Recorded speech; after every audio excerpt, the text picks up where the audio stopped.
In 2016, Ryan Reynolds was finally able to bring Deadpool to life, the character that would make him even more famous. However, this wasn't a simple casting process of 1 or 2 years. Reynolds conceived the idea of being Deadpool 11 years before the movie's release, and had to face several setbacks that almost made him give up on what became his great dream.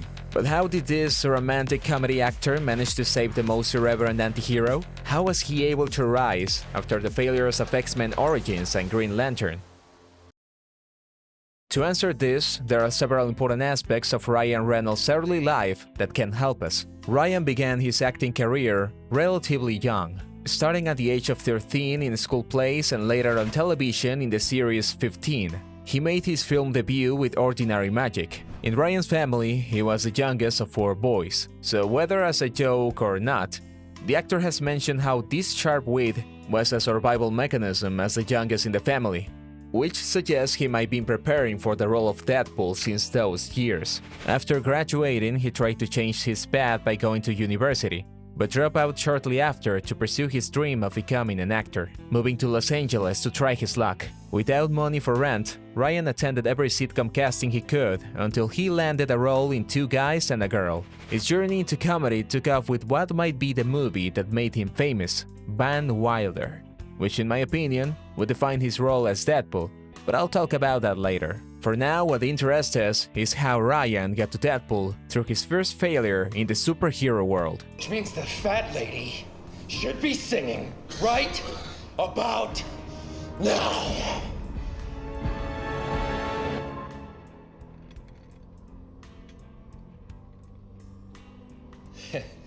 This is awkward. Do you have a cell phone? It was 2004 when Ryan was filming the flop Blade Trinity, and an executive, upon seeing him, instantly reacted by saying he was Deadpool. Sometime later, the same executive sent him comics which he began to read. In the first issue of the comic book Cable and Deadpool that he picked up, he found that Deadpool was described as a combination of Ryan Reynolds and a Sharpay. After falling in love with the comic and the character, the actor decided that he had to be the one to bring this iconic character to life. But of course, this task would not be easy. In fact, it would be the most difficult of his entire career. Here we can see the first factor that made Ryan save Deadpool: the commitment and love he had from the first time he encountered the character. And if it sounds like a relationship, it might be because Reynolds himself sees it that way. It was like the worst relationship I've ever been in. You know, it was on again, it was off again. Then like we'd all get drunk and sleep with each other. And then like, you know, Deadpool, the movie would kick me out of its bed and I'd cry all the way home. And then like eventually we got married. So it worked out in the end, but it was tough. The following year, producer Jeff Katz was interested in Reynolds' idea and was going to present it to the company that then held the rights to the X-Men, New Line Cinema. However, that same year, Fox bought the rights to the franchise, making it impossible to start the standalone Deadpool movie at that time. This was one of the first obstacles Reynolds faced. During those years, Fox also had the idea of a Deadpool movie in mind, but he would have to wait since their focus was on the star of the moment, Hugh Jackman, who played Wolverine. In 2008, the executives decided to give Deadpool a chance, but first, they needed to test him, which led to his appearance in the 2009 movie X-Men Origins Wolverine. Upon reading the script, Ryan knew that the representation of the anti-hero was completely wrong. So why did he continue with the project? Well, there were 2 reasons. The first was that if he didn't do it, someone else would. And Ryan couldn't let that happen even if he didn't like the character's version. Secondly, Fox had planned a Deadpool spin-off, so if he refused to accept the role, they probably wouldn't give him the standalone movie either. In the end, he accepted, but was aware that it wasn't where he wanted to take the character and that he had to keep trying. Different universe. Possibly see more of them in the future? I hope so. You know, I don't know. I just shy right the f away any of that talk of a spin-off or that sort of thing. It'd be fantastic to do I mean, my dream would be to do an absolutely 100% faithful Deadpool adaptation, straight out of the comic books, breaking the fourth wall, pop culture references, the whole 9 yards, knows he's in a movie, knows he's in a comic book. Right. You know, that kind of vibe. The movie did well at the box office, but the criticism of Deadpool was swift. In the first part, we see Wade Wilson as part of Team X, where we see the closest version to the current Deadpool. Great. Stuck in an elevator with 5 guys on a high-protein diet. Oh, wait. Dreams really do come true. So just shut it. You're up next. Thank you, sir. You look really nice today. It's the green. Brings out the seriousness in your eyes. Oh, my God. You ever shut up, pal? No, not one of them. This is because there was hardly anything written for Wade in the script, and Ryan had to make up most of his lines, which honestly is the only good aspect of this Deadpool. What came next is well known. A Deadpool with a sealed mouth, swords like Baraka, and powers that have nothing to do with the comic. Despite Ryan warning the producers about how poorly fans would receive it, they went ahead with their idea. Well, at least they tried to backtrack with that small post-credit scene, where honestly, I just found out existed, where Deadpool's still alive without his mouth sealed.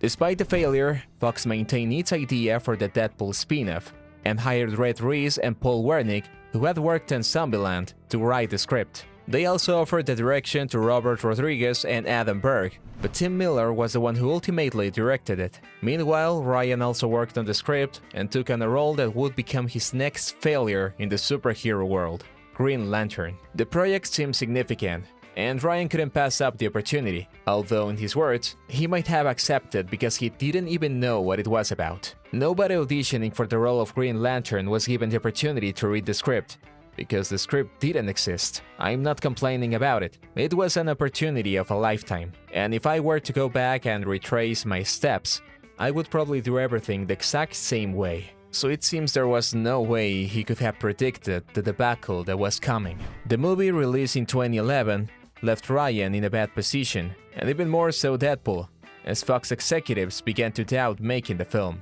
First, Reynolds' failure wasn't a good sign. Moreover, the script ideas Reynolds had presented involved making an R-rated movie, which was too risky to undertake. Fortunately, the scripts mysteriously leaked online, and the Deadpool fanbase played a crucial role in convincing Fox executives to give Tim Miller another chance to create a small part of the film to decide whether to proceed. Tim and Ryan worked together to make this short, which would become the first scene of the movie, and in 2012 they presented it to Fox. Upon viewing it, Fox had doubts again about the movie's rating and decided to put the project on hold. But this is where Ryan might have stepped in as the savior once more. About a year and a half ago, somebody accidentally leaked it on the internet, which is super crazy.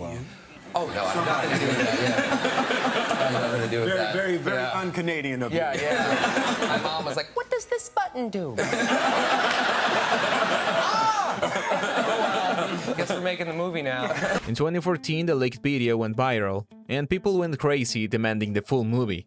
So Fox had no choice but to accept the proposal and start production in record time. The budget for the film was minimal compared to what was typically given to superhero movies at the time. So Tim Miller and Ryan had to work to make everything more economical. They couldn't afford to hire more famous superheroes or villains, but they did an excellent job nonetheless. As everyone knows, the movie was a success, largely due to Reynolds' performance. In my opinion, this is the second way Ryan saved Deadpool, even with all the effort and commitment he put into finally getting the movie released.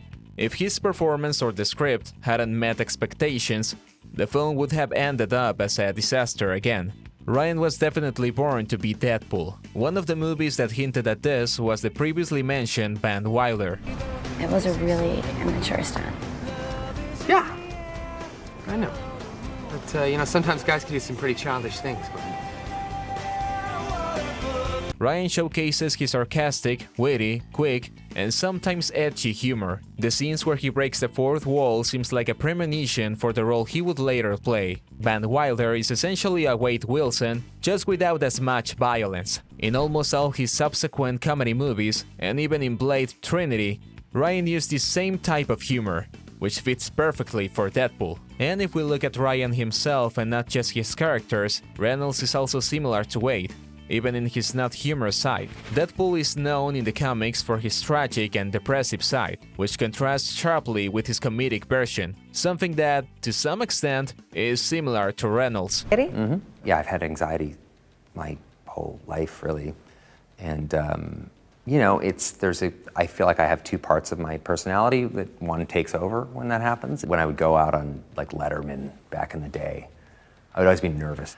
But I remember I'd be standing backstage before the curtain would open, and I would think to myself, I'm gonna die. I'm literally gonna die here. Or the curtain's gonna open and I'm just gonna be a symphony of vomit. Just like something horrible is gonna happen. But as soon as that curtain opens, and this happens in my work a lot too, it's like this little guy takes over and he's like, I got this.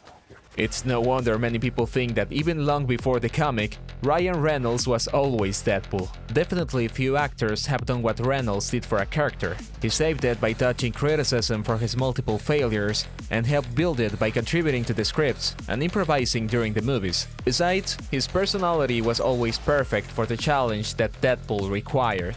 Honestly, I couldn't think of anyone else for this role.